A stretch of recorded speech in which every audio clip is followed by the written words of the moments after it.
My other questions for Logan and Rosh. So serology testing is critical as we move forward, and we've seen correct me if I'm wrong, it's the Alexis SARS-CoV-2, and it is approved in the EU, approved in the US, approved in the UK. Is there availability in these jurisdictions today?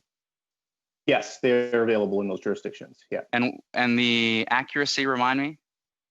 I don't have the exact numbers, Nathaniel. I can check for that and get that to the committee. I had 99.8%. So I mean, if it's something otherwise, I would like to know. Yeah. And is it available in Canada?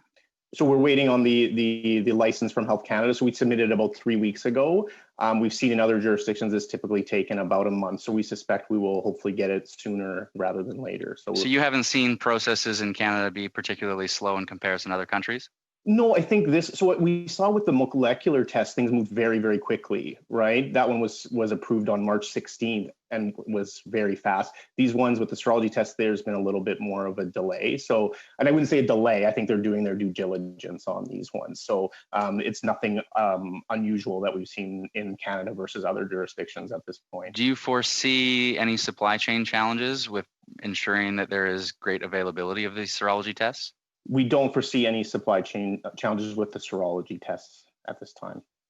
And Fanny, you've spoken about the importance of data, and can you speak a little bit, if you were to grade Canada and provinces sharing data, what grade would we have to date dealing with the greatest threat to health in my lifetime?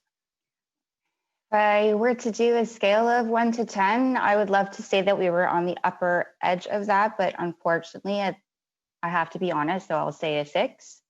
Okay, so a barely passing grade. And so to fix the data sharing, which is critical, you talked about surveillance testing, strategic testing, data is critical for doing that. BC has been successful because of that, not just the capacity to test, but also to test smartly. What are your recommendations for improving the use of data with respect to testing and tracing? So I think as I alluded in my initial comment, that I think that it's important to do a combination of both. Like it'd be nice if we could test every single person every single day, but that's not going to happen, right? So it's like taking what we can from our capacity and then complementing it with data and doing that in an intelligent way as we gradually open up the market. So we open up to one level and then we do a monitoring or a testing. We open up to the next level and then we monitor. So that level of combination analysis would be optimal in my eyes. Thanks very much.